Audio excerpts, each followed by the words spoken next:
Okay.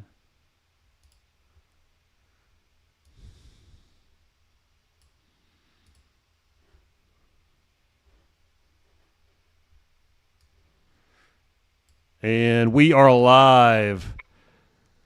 Hey, everybody, welcome to Capital Cosm. Today we have a very special guest returning back on the show. It is Mr. Andy from Finding Value.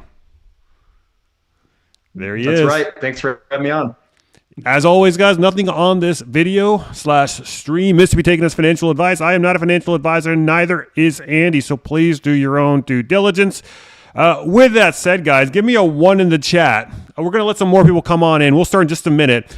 But for those who are somehow tuned in instantaneously right now at this very moment, give me a 1 in the chat if you can hear the sound of my voice, and we'll get started very, very shortly. So, Andy, what I like to do with these live streams, I like to give people about 5 minutes to kind of come on in, kind of fill up the chat room, and so we can have a little bit of a decorum here. But, in the meantime, for the audience who may not know who you are, I think everyone pretty much knows who you are, but for the few that may not, give us a quick rundown on who you are. Yeah, so I entered the workforce back when, early 20s. I was an major engineer by trade. Worked in the aerospace industry, kind of looked around and said, nah, I don't know if these guys make the amount of money that I thought kind of what they were back in the day. So I got really heavily invested into investing in my early 20s. And I've been investing ever since my early 20s all the way up till today. Obviously, as time's progressed, my intensity has varied throughout all the years, but I'm pretty much in it is full time right now for the past few years. And I love investing. I absolutely love it. I think everyone I think is going to have to kind of do it to some degree to take money, to make money outside of working for money. I mean, you're really going to have to climb the ladder if you're going to be in the corporate world. And sometimes it gets pretty intense in the corporate world to get to certain levels. Very political is what I'll say. Yeah. I mean, investing, not political at all. Yeah, not political at all. And at the end of the day, you're in control of your own destiny, which is, what you've done essentially. You've created your own, YouTube channel, obviously, but then you've also got your website as well. So, I mean, do you want to plug your website really quick before we get started? Yeah, if you're interested about the website, it's finding-value.com. We've got a question and answer session occurring at 7 a.m. Tomorrow, which is Saturday, Mountain Time.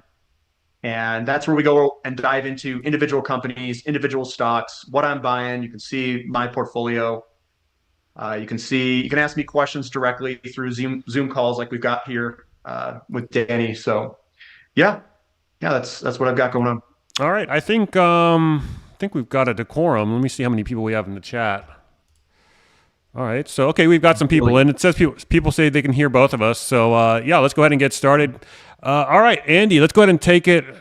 Let's give the people what they want, uranium. All right. What's going on with uranium this week? We had a big monster week last week. This week's kind of been a little tepid. What's your take on uranium? And feel free to pull up any charts you want as well. Yeah, so the very, very short term, what you'll generally see, I call it a stair-stepping pattern. You'll get these big impulse moves up, and then you get a consolidation sideways. Big impulse move up, consolidation sideways. And we're seeing a little bit of a consolidation. These things may or may not last any length of time. So the way that I view all of these types of moves is stay long as that stair-stepping pattern's intact, which it's intact. So I wouldn't be trying to time the short-term market movements. I think that's where people get really messed up.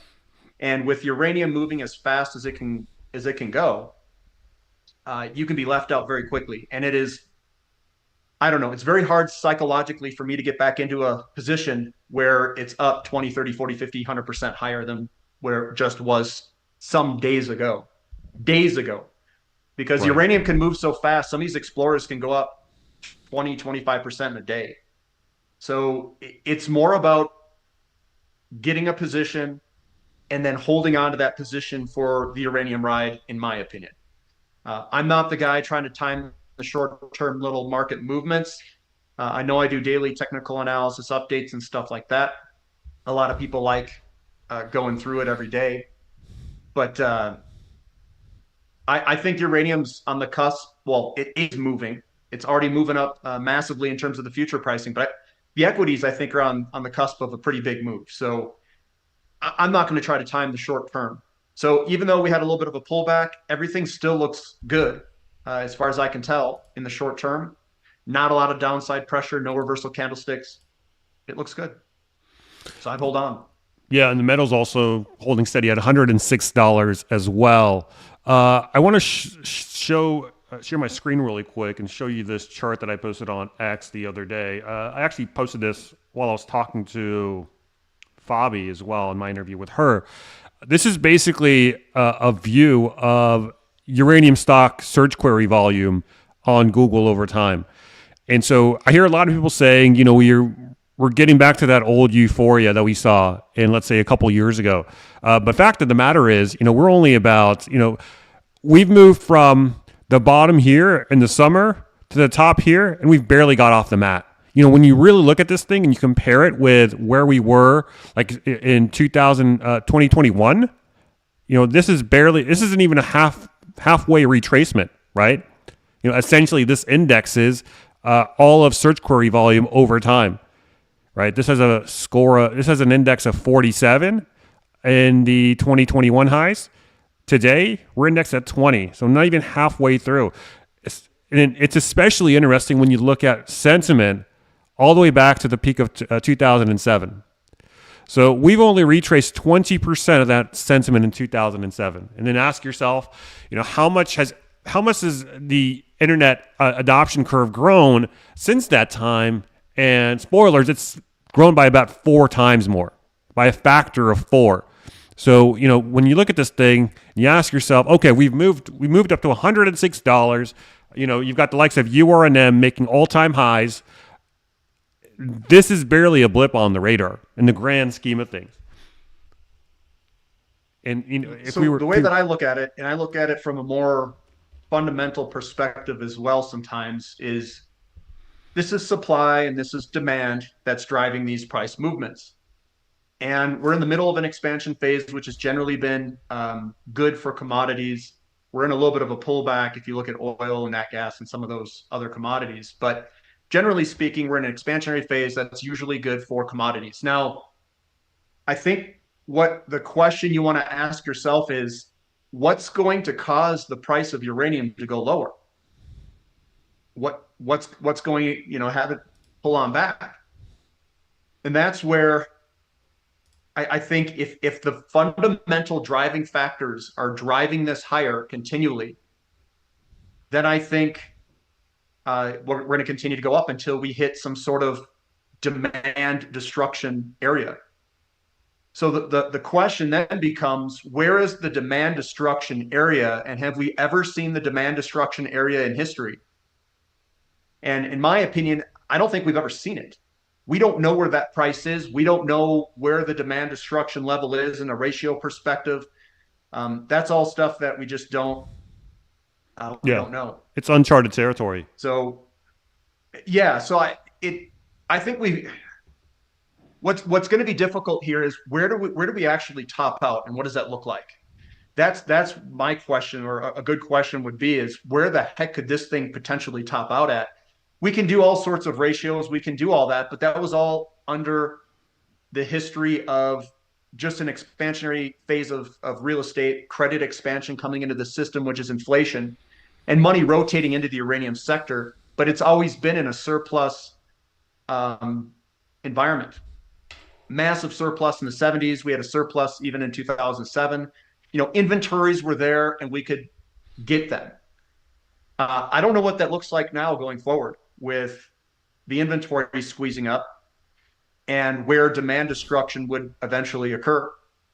And that's where it's like, you could choose a very high price, and I could say it's definitely possible. Very high price. Yeah. Yeah, so I've got the weekly candlestick here pulled up for URNM. As you can see, last week we had a monster green candlestick. This week we closed out the week with a, I think you like to call it a bloody nose. I think this might be a little too big for a bloody nose, but No, it's good. yeah, okay. It's a So bloody nose. it's a Yeah. bloody nose. There you go. Which signals a continuation pattern to the upside. Basically, what this means, correct me if I'm wrong, is that you had such a monster week. There has to be some profit taking, but the fact that the profit taking was pretty much minimized to a small amount indicates that there's still a lot of strength on the buying side. Yes, Yeah. that's correct. So, what your take here is essentially is that we're for the coming weeks or months, you anticipate an increased upward swing to the Yeah, upside. I would expect a continue grind higher with larger green candlesticks and small red candlesticks that pull back. I call that the stair-stepping pattern. That stair-stepping pattern occurred in June of 2023, where you get a big up candlestick. It's an impulse move to the upside, and then small selling pressure, impulse move up, small selling pressure. And I call that like stairs that you jump on as it goes up. It's the reverse. The reversal of that is in a big downtrend where you get big down candlesticks and small red candlesticks, and it stair steps lower. That's kind of how the markets move on a psychological basis. So everything looks fine in terms of that. And I can share a chart here too. I've got one pulled up.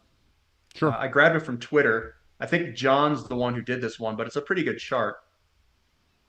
This is a ratio chart, uranium versus the S&P 500.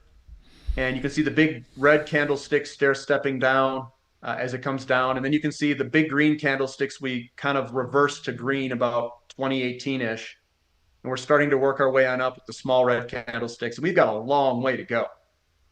So this is the type of view that I look at when I look at uranium versus what other asset. It's a big, decade plus long view. I'm looking for something that's got a downtrend, a bottom, and then I look for an uptrend move higher. So this here looks absolutely fantastic for outperformance of uranium versus the S&P 500 for a long time. He also identified resistance levels going up. And he put on here scale out, scale out, scale out at these potential areas. But I just like this type of view of a big long-term chart that looks absolutely fantastic. Yeah, I mean, we are so cheap today. There's not, you can't even capture how much value we are on that chart without going over 2 decimal places. If you pull it back up. Right. Yeah, you want me to pull it back up real quick? Yeah, if you don't mind. Sure. There it is. Yeah, so that ratio is so small today. It's Yes. estimated to be 0.00, which means that you've got to have more than 2 decimal spaces to actually get the actual value of the ratio there. So And that's the uranium futures price Yep. versus the S&P 500. Yep. And that price has skyrocketed up to $106, and yet it's barely made a dent on this chart. Yeah, well, so what this is telling us is that there's so much money that's piled over in the S&P 500 and the NASDAQ. It's all located over there. And if you basically price any commodity against either of those two assets, they come up looking like they're dirt cheap because they are dirt cheap. I'm not saying that the uranium price, the futures pricing, will necessarily get to a on-level par as it was in 2007, because the S&P 500 does produce products. It does produce more value over time, and a commodity is a commodity. The commodity is limited more to the technology and the lifting costs, the cost curves, we'll say, of that commodity. So you bounce between the cost curve and you bounce up all the way to the demand destruction area. And commodities go from the cost curve, which is your bottom. It usually goes just slightly below your high cost producers, and then it will go all the way up to some psychological threshold point where demand starts to get destroyed. And we use ratios and compare it to history to find out where those kind of psychological threshold points are given history. And then you could compare the market conditions under those two different times. and say, well, this one's a little bit different because we actually have a shortage versus other ones where we didn't have a shortage. So I don't know where that top level of demand destruction necessarily is. The previous two bull markets, the ratio of say like uranium to gold, well, gold to uranium, it went down to maybe a 1-to-4 ratio or so is kind of like the peak. And that's where it was with inventory. I don't know what occurs if you've got this inelastic demand on the uranium side and someone tells that person, I don't care what it costs, get it so we don't shut down this reactor. I don't know what that pricing demand destruction will be. I think it's every penny of electricity cost. So a penny increase on your electricity bill would equate to about $233 a pound or so. So every $233 a pound up we go equals about a penny more to the end user of electricity cost. And if you look at the cost in some of these areas, I mean, like Germany and some of these other ones, we've seen some huge increases in electricity cost. So, I mean, you could probably go from, if your argument was a demand destruction point from the electricity end user perspective, I mean, you could go up 10, 20, 30 cents. And that would be within the realm of what renewables have created in some of these countries and the price increases that these countries have experienced, even along the coasts here in California as well. They've had some pretty big increases. So it depends on how you want to calculate the demand destruction area, and it could be going to ridiculous levels in terms of the pricing to the upside if it were to get to that extreme. Yeah, and the uranium component of these nuclear facilities, it's just a small aspect of their total expenses. So the utilities don't really have much. They don't tend to care as much about the actual uranium price that much. They'll pay whatever is actually needed to get this stuff for their nuclear facilities as well. So a lot of people say, oh well, aren't these uranium companies or nuclear power these utilities, aren't they going to just scoff at the fact that uranium is $1,000 a pound? Well, that may not necessarily be the case, because percentage-wise, it's just a very small percentage of their total expenses. So it doesn't really make that big of a deal. It makes a big deal for us on the investing side because, obviously our stocks are levered to the price of uranium. But other than that, it's not that important.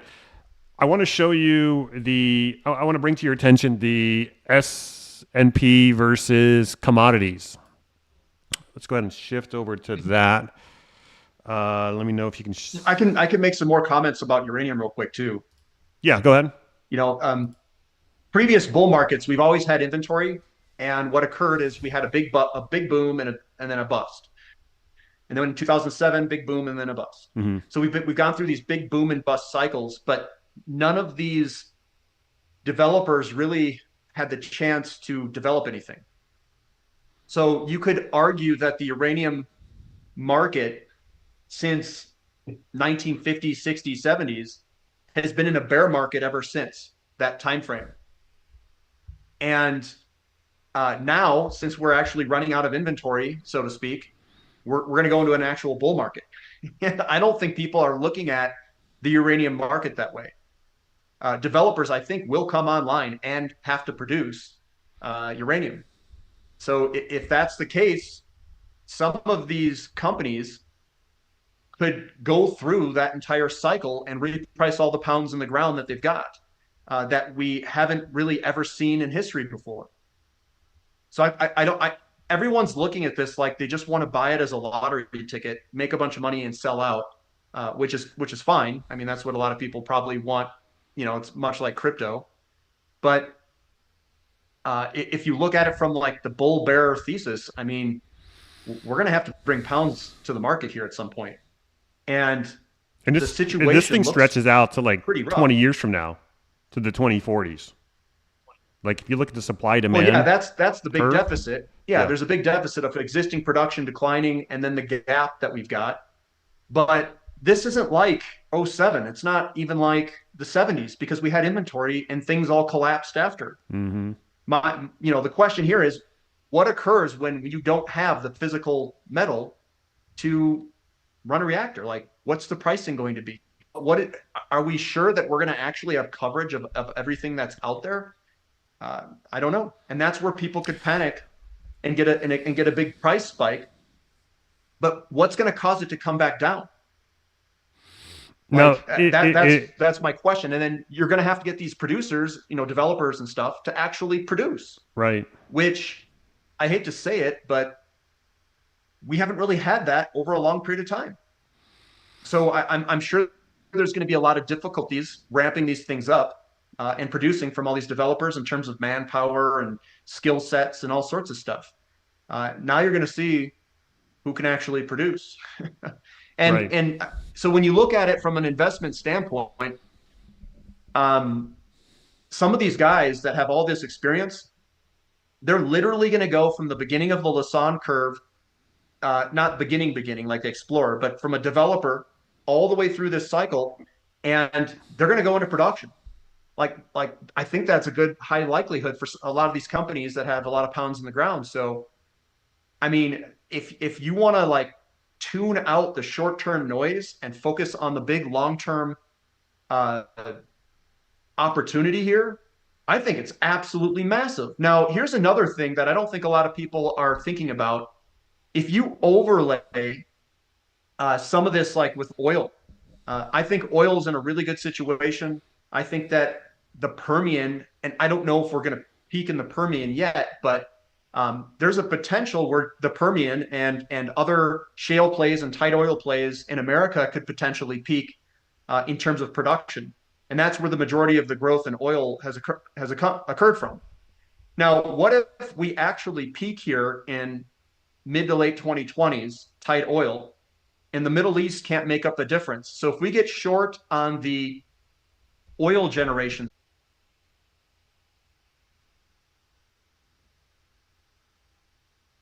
Uh-oh. Did we lose Andy? could be, and it's not going to be like any other time in history. Hey, The Andy. 1970s, we had Andy? America peak in oil. Yeah. Yeah, Hey, you cut off for like 10 seconds. Can you just rewind back just to what you were saying? where'd you laugh last year? Just go back like 10 seconds. Oil. Yeah, oil. Okay, so yeah, the if we peak in oil, the shale tight oil plays, and I think that's going to put even more pressure on electrical power generation. So if you look at this from a really long-term perspective, if we're running out of cheap oil and oil prices are going to keep driving higher, I think we'll call it the intensity for people to shift to electrical power generation is going to increase with time. And I don't think people are thinking about that at this stage. So think of it this way. We had a big bear market in uranium ever since it really was developed in 50s, 60s, as we came all the way down. We didn't really have to produce.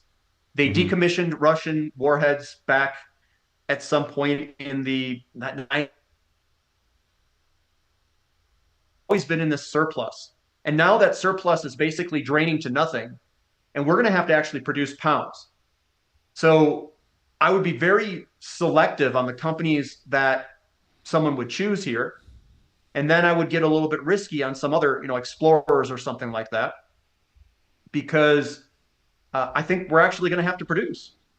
And then there's the intensity in other sectors that if they don't produce and keep up, oil specifically, and obviously natural gas as well, and coal, but there could be a spot where it's going to increase the intensity of countries to put on even more nuclear than what we've got today. I mean, the intensity is really going to increase. So I view this as a longer term play where these companies can go into production and they can go through the Lassonde curve of a beginning of a developer all the way through. Maybe they got more exploration they can do and actually go and produce.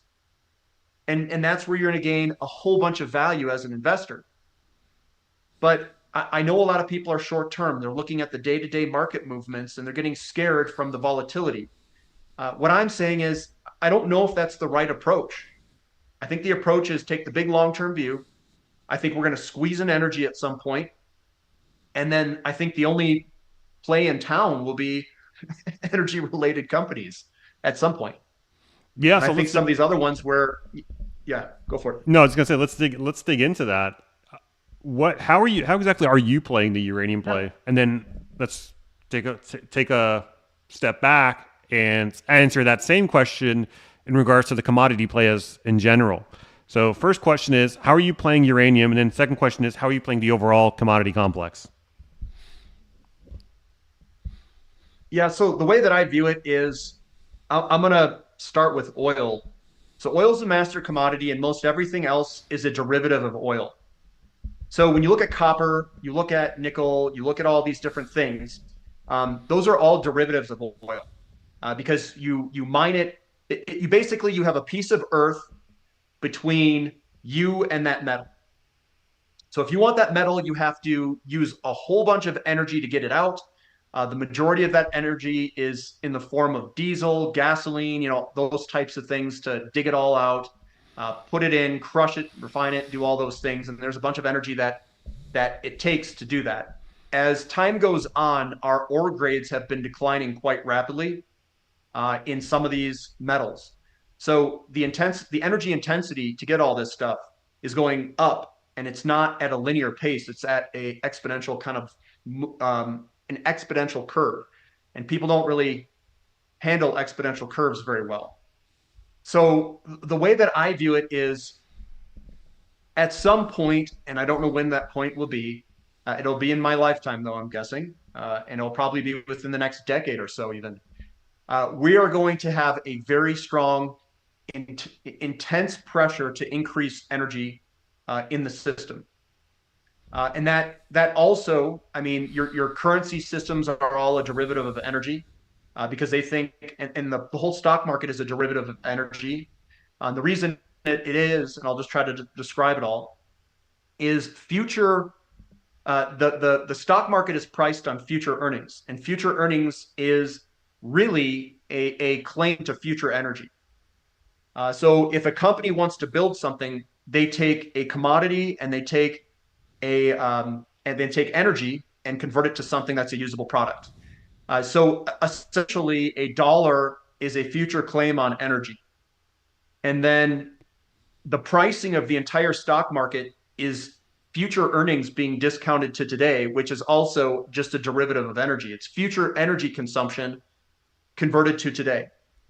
So if you were to kind of shake up the market, let's say oil got very expensive, and really GDP is just a derivative of oil production.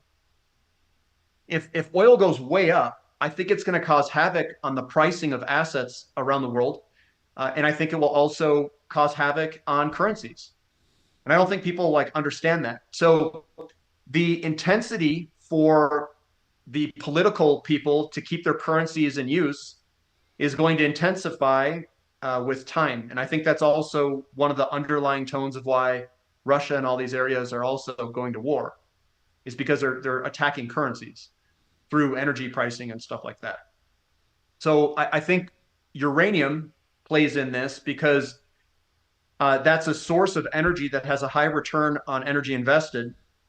And I think the intensity has to increase over time, like massively, because in order to pull your country out of debt, in order to pull your country with greater and greater forms of GDP, you got to implement stable baseload power that returns more and more energy on return.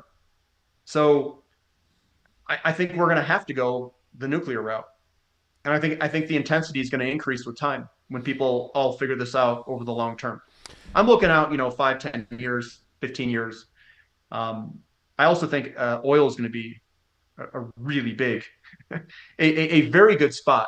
So anything energy related, I think, is going to be very good investment. Yeah. So it's safe to say you're overweight energy in the commodity complex. Yeah, I'm overweight energy, and I like the physical metals too because I mean the physical metals is the only thing that doesn't have any Mm, sort of liability tied to it. There's yeah. no future energy consumption tied to it because it took energy to get it out. You get this metal, and then there's intrinsic value to society to use that metal for all these different things, like silver and platinum and all sorts of stuff. A bond is a future energy claim. The stock market is priced on future energy. So if you think energy is going to be a lot more expensive and you think the market may have it wrong, and I may have it wrong too, maybe we have cheap energy and something gets developed that brings copious amounts of energy for hardly anything. But I think energy is going to get a lot more expensive. So that's kind of how I position myself. Yeah. Wondering what the chat thinks about this. Chat, give me a 1 if you are overweight energy. Give me a 1. Give me a 2 if you're overweight metals. Really interested to get your take here, chat. Let's move over to the general commodity. I have a chart pulled up here for you to look at. I think this is really interesting stuff here. Let's go ahead and share the screen. All right, where is it? Share screen 2. All right, can you see it? Can you see Yeah, it? it's cut off a little bit. Oh, what about now? You've got like an OBS screen Oh, do that I'm I? seeing. Hmm. Yeah. Let's shift over to You probably have like 3 monitors, huh? just 2. That's probably why. I probably need to get more monitors. That's the problem. All right. I think this should do it. Yeah, what I need to do is get like a producer to do all this stuff for me, so I don't have to do it Oh, there you go. live on air. Yep. Okay, cool. So this is the commodities chart. This is the GSCI Goldman Sachs Commodity Index divided by M2 money supply over time. Now, I know you look at the Thomson Reuters Index. I like looking at that one too, but the problem with that one, in my opinion, is that it only goes back to 2000. I want to say like late 90s, whereas this one Yep. actually goes all the way back to the 80s. So you can actually see, you can actually see the tail end of the commodity spike in the 80s as well. Um, look at how far we've come since the 80s, especially price and money supply. We've added all this money into the money supply. Now you'll have these people coming on and saying, "Oh, well, we've already had our commodity bull run." It was a sorry about that. About a 200% move, something of that nature, and that's pretty much over. But when you actually look at this thing, you zoom out. I mean, we've barely moved. We're sitting here indexed at 15.28. If we were just Yeah. to retrace back to the highs, you're looking at something just a little shy of a 10 bagger right there. Yeah. The way that I view that chart is you have a bottom in like 2009, 2010. Like I'd throw the lower one. It's a falling wedge, but you've got three distinct moves in the retracement or the consolidation. So I would tighten it up even more than what you have it. I wouldn't go off the top. I would go off of there's a one hump, a two hump, and a third hump. The end of it is in 2020. Yep, I would go there, and then I'd squeeze the line to your left, to left. Yeah, take that one out, and then I would squeeze it downward, and then I can create it too. Yeah. I mean, yeah, I'll show you what I would do, and I can tell you the reason why I would do it too. What was it was SPGSI. SPGSI divided by M2SL. Mm-hmm. Yeah, it looks like everyone in the chat is overweight energy, it seems. Got a lot of ones in the chat. That uranium guy is 100% into uranium. So no surprise there given the name. And that uranium is actually a pretty good follower, a good friend of mine. So yeah, we've got a lot of 100% uraniums. So this is how I see it, and the way that I would draw this is I would draw it like that there, and then I draw it like this there. Yeah. So this here was your bull market. Your last commodity bull market started here. The ratio was positive for commodities, and then we peaked out in 2008.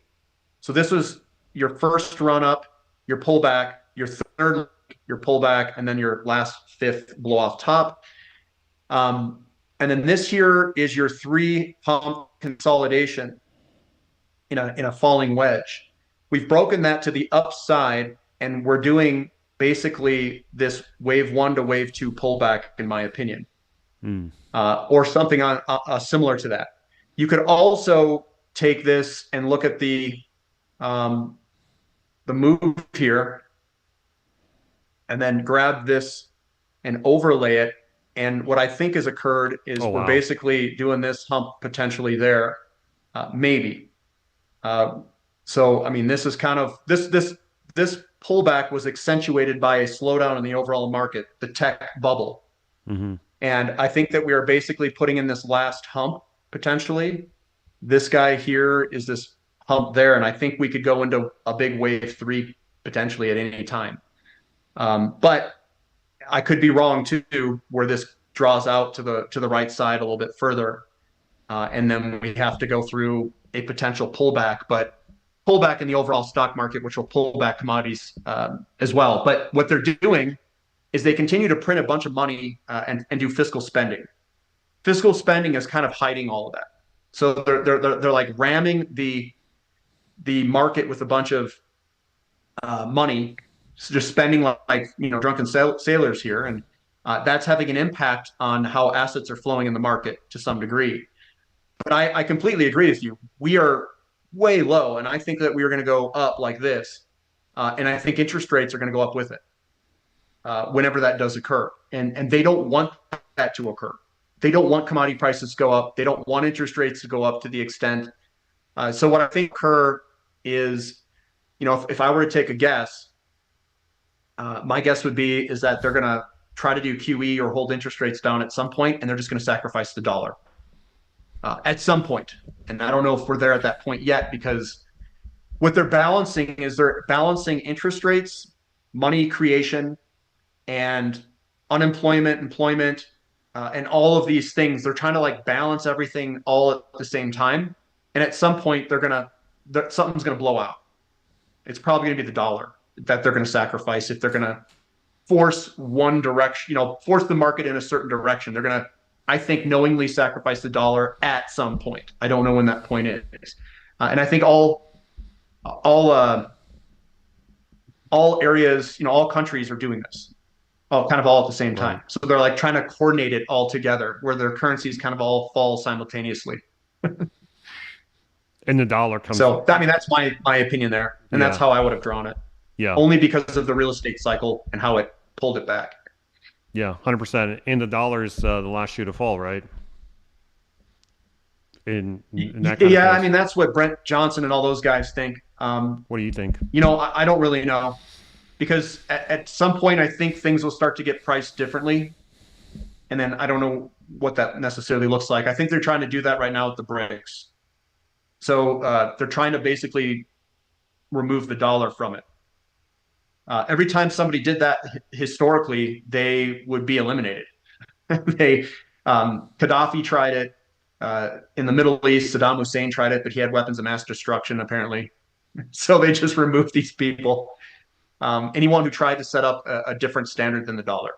But it seems like people are doing it now, and it's starting to accelerate that trend. Yeah, but I think like the yuan makes up only like less than 1% of all global transactions. The dollar's still, like from the last time I saw, was like 97, 98% of all global transactions, something to that effect. So there's still a lot of room to grow, room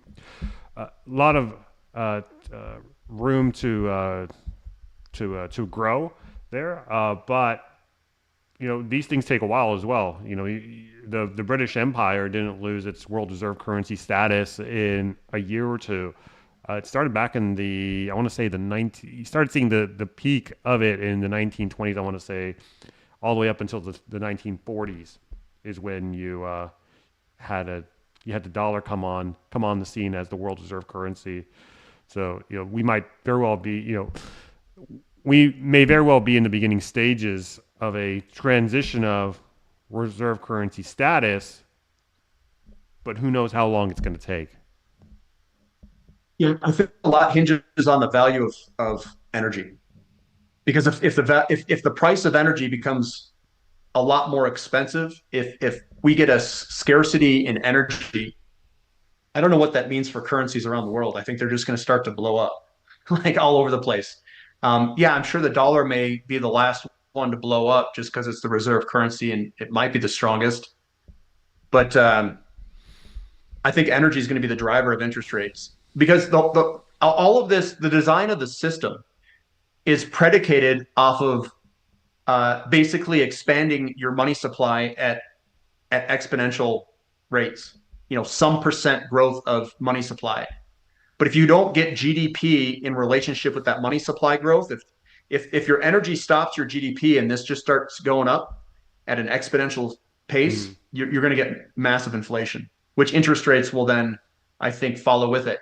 So then I think there'll be a different pricing at some point because people say, I don't want anything to do with bonds and I don't want anything to do with your currency. Give me something of actual value in trade back. So that is where all these ratios become so valuable is because you can see where the relative value is in the markets and where everyone's being pushed. Um, and again, I'm probably pretty early to this trend. It's probably not gained a lot of movement yet in terms of currencies eating it because of energy. But I think as energy gets more difficult to get out of the ground, if we start to see existing oil fields decline, I'm sure that everybody wants to go and wean themselves off of oil. And I think that's probably one of the things of why they're doing so many renewables and subsidizing it so greatly is because they are subject to this. It's basically a threat to their currency and to their nation and whatnot. But I mean, that's why I think the intensity on nuclear is just going to go dramatically higher with time. So if you look at it, if you look at the entire world the way that I do, it's all energy driven. The dollar, um, money doesn't make the world go round, energy does. So energy is kind of what is green, so to speak. Like money's green, energy's the actual Yeah. thing that produces the value and work in society. Money is a So representation of energy. I'm very heavily in energy just because I think there's going to be some shortage. It's going to be tight. The entire world is going to get tight at some point in the next decade. Yeah. Let's stay on energy. Oil is up to $74 this week. It's been acting kind of strange lately. We did get the news that the United States upped their oil production to record levels in 2023. Do you think that'll continue being the case in oil? Well, I follow. I was listening to Art Berman talk about well performance. He went and looked at a bunch of different wells and the data behind them. And well performance is declining in a lot of these shale areas. So I mean, you can still grow production with less performing wells. It just gets harder, and you got to make up for it by volume. I also have another chart here. Let me see if I can yank it up real quick. It is the drilled uncompleted wells. This is the drilled uncompleted well count going back to 2015. And here it is being shared there. You can see that we had a massive move up in drilled uncompleted wells from about 2016 up to about the peak of 2020. And then we've just basically depleted our inventory of drilled uncompleted wells. So I think oil is really cheap, and our inventory levels of oil is pretty low compared to the price historically. So 70s, 74 or wherever we're at, that's pretty cheap to how much inventory we've got, and in relationship to the Strategic Petroleum Reserve, which they don't count as inventory. We've got a depleted drill, Duke count here, where they're going to have to start to drill a lot more, I think, and um, and a lot of the companies, because of this particular setup, we can also see that the gold to oil ratio is also incredibly cheap. So when we look at, say, something like, and let me pull this up here real quick. If I were to go to, I'm going to price it crude oil divided by gold, and we look at that type of ratio, we had a big kind of outperformance from the 80s upward. We were in an upsloping move. We had our nice 1, 2, 3 consolidation and a falling wedge where crude underperformed gold. And then we've broken out and we're sitting on top of the wedge, consolidating sideways. And I think eventually we're going to see a big outperformance of crude oil if well performance declines, if we get a peak in oil production in the shale or tight oil in America. I mean, guys, we are. I mean, if we go from where we're at today upwards, this is going to have a profound impact on the pricing of assets. And if this is supply, then yeah, we're off by a factor. Again, what's going to reverse it? It's 0.03 up to 4 or 5 to the highs. Yep.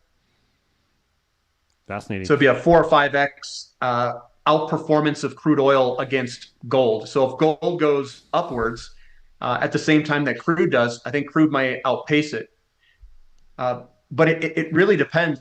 And Occidental's CEO, he's talking about a potential, I think, tightening in American crude production where we may peak out or at least go sideways to slightly lower in 2025, which is, I mean, that's just right around the corner. Right. And really the only spot that's holding this whole thing up is the Permian.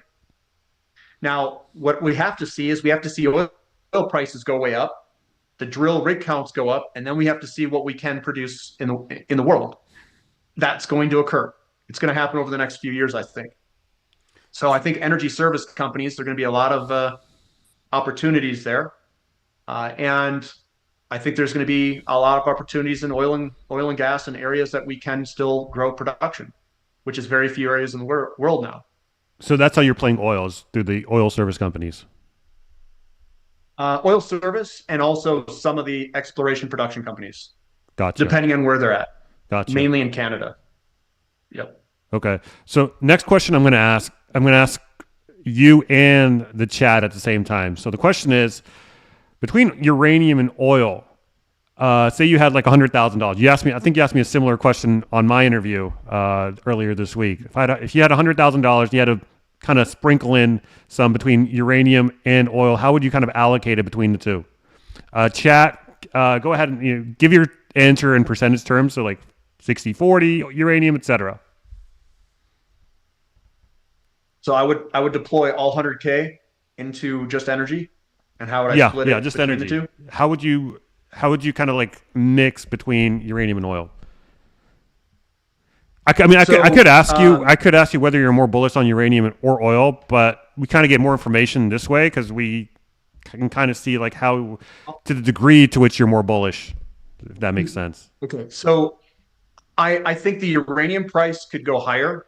Maybe so historically, the uranium price and the oil price, when they peak, they're roughly the same price, almost the majority of the time. Uranium to gold ratio is more expensive compared to history than the oil to gold ratio is today. So, and looking at the cost curves, we're right at like a break even of cost curves for oil, and we're probably slightly above, maybe right at the high cost for some of the uranium producers. So I would say I'm more bullish on uranium in terms of the physical pricing, but that bullishness, I can't express it in a low risk way outside of only buying the commodity itself. I think that there's a lot of risks with a lot of the companies that are uranium equities. So I think the risk is lower and the value is better in oil equities. So I would overweight oil equities based off of the probability and the risk that I'm willing to take in the individual companies and the payouts, the expected payout that I would get. But I would also allocate some money to uranium because I think stupid things could happen over there. So really, the question is, how risky do I want to get? How risky does someone want to get? If they want to go like very risky, then you could overweight uranium. If you don't want to be as risky and you want to go after more of the value being like, what are you paying per the cash flow that this company has? Then I would probably go and lean more towards the oil sectors because I think there's more value there based off of what's already in place and the infrastructure and all that stuff. So I would probably overweight oil, and I would underweight uranium solely based off of the risk factor. But I'm more bullish on uranium in the short term here. I Right. think go up faster and higher. So that's how I would play it. And I know that might sound a little bit weird to some people. Like if you're more bullish on uranium, you need to put more money into it. The question is, well, what companies do I buy that are producing that are undervalued? It's like nothing. They're all, I mean, the PE ratio of Camco is like over 100. Like you are paying a lot for that company. Yes, there could be incredible growth. I get it, but if I were to make a company up, what would be a great company that I could allocate money to? I'd want a company that's not has no contracts right now, isn't going into contracting. I want to be fully exposed to the upside and probably at the starting line of maybe building a mine of something. Like that would be a pretty good setup. And there's a couple companies that I'm overweight in those that has management that's done it before, where that's where my money has gone. But again, there's still risk. It's not like an energy service company that has drilling rigs that aren't they're not producing yet, and they can just bring them online as the price of oil goes up, and they just make tons more cash flow when this goes into favor. So I view that as a less risky bet.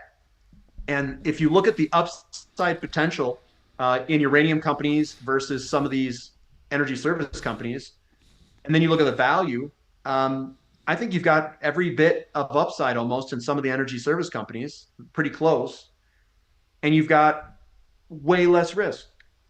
So the name of the game as an investor is what's your risk reward that you're taking to invest, and then it's the market conditions that are going to push these and money flows coming into the sectors that are going to push it up to the upside. So that's what you're going to have to balance. That's how I balance it. And if you want to swing for the fence, I call it swinging for the fence. If you want to really try to push the risk button, I mean, you can get burned. You can get diluted to death in uranium. You can get private placements, dilution, and all that type of stuff. And bad things can happen where they lose their permit or something occurs because now if you're going into a mine, people may take it a little bit more serious. Like, no, we were just joking. You can look, but you can't mine or something like that. Or people try to fight it. So what I've done is I've looked at jurisdictions where they're out in the middle of nowhere, where no one is really going to fight it. So I view that as the least risk area for jurisdiction wise, and I've overweighted management teams that have done it before in the middle of nowhere that can sell to everyone in the world. I mean, that's basically the uranium companies that I am massively overweight in. Then everything else is over in the oil and energy service camp because they've got all the infrastructure in place. If you get oil prices to go way up, they're going to make, I mean, just guys, the amount of money that these companies can make with the stuff they already have is ridiculous. It's ridiculous. Like there's companies that you can buy today where their enterprise value is only 2x their cash flow. Like that is just stupid cheap. And they've got a boatload of upside. Like they've historically done 100x over a 15-year period. 100x. Wow. Is that I mean, that sounds like a uranium stuff, but that's a 15-year period. It's not a short little time frame. So it just depends when people panic too. There'll be panic in oil too, I think, at some point. How so? Not yet. Well, if the markets really start to get tight and prices start to move on up, I think people will panic. And then I think countries around the world are going to say, you know what, screw it, drill, baby, drill, until we get to a more stable spot with maybe other energy sources. I mean, think of it this way: if uranium's not going to pick up the slack, we put all these fluctuating renewables in the mix where they're not really reliable. They're not producing reliable baseload power. Our grids can't even, I don't even think our grids can handle the majority of people putting in and plugging in electric vehicles. We just saw up in Canada, they were asking people to basically use bare minimum, like don't plug in your EVs, don't do this during a little cold, during a cold storm. And I think in America, we got rolling brownouts in California, and they're the ones that are most, uh, I guess, implemented the most renewables. So I view it as like at some point we're going to have to hit the oil button at some point, and natural gas. Natural gas demand's going up massively, and we could have problems with how much natural gas that we're going to try to produce too. I don't think it's unlimited. Yeah, nat gas is So yeah, down. we're doing okay right now, but I'd like to see what 10 years out looks like. Yeah, I think there's going to be a big squeeze in fossil fuels. I think so as well. Nat gas is down 80% this year versus, or 2023 versus 2022. Are you nibbling, sprinkling some into natural gas, as you like to say?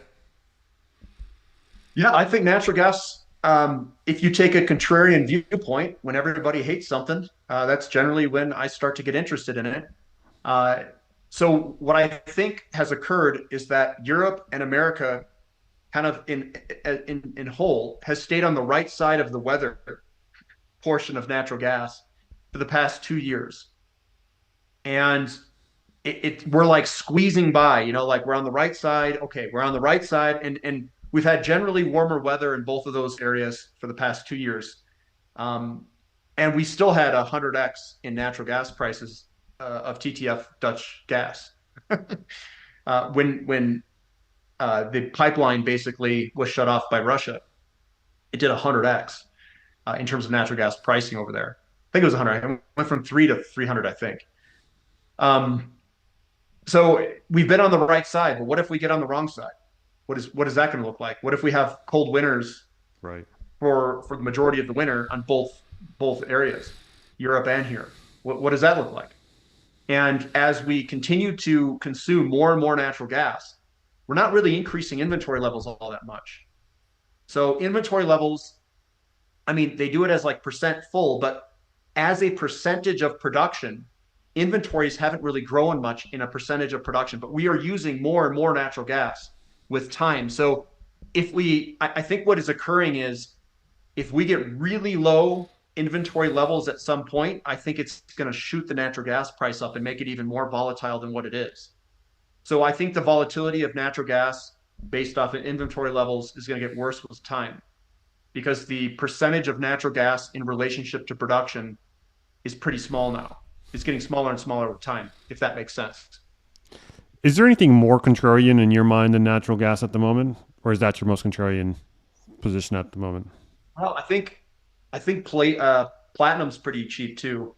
Nobody wants platinum, it seems like, and I think the fundamentals are shifting to a more positive undertone for platinum. Silver, people don't like silver. They don't like gold. They don't like anything with the precious metals. And it makes sense too because interest rates are kind of coming up, and that generally is a headwind for the metals. But I would say most commodities, just commodities in general, are pretty much it's pretty low sentiment. You ask every millennial, for the most part, what they're interested in, they're all going to say like crypto or technology companies, and that's basically it. And I would say those things can't exist without the exact things that I'm describing. Like crypto is basically a very big energy hog, and technology is going to be a very big energy hog with artificial intelligence. I mean, everything just leads down the road to energy. So I'd rather invest in energy, something that's cheap, good upside rewards, low downside risk. And then tech, I mean, you can get absolutely smoked over there. Like, I don't think, I mean, people are literally like walking into the slaughterhouse to get slaughtered at some point. So, I mean, that's my viewpoint. I'm not huge on tech Not huge on tech. just because of the valuations. And plus, with things like renewable energy, these solar panels need steel and copper wiring, and wind turbines need met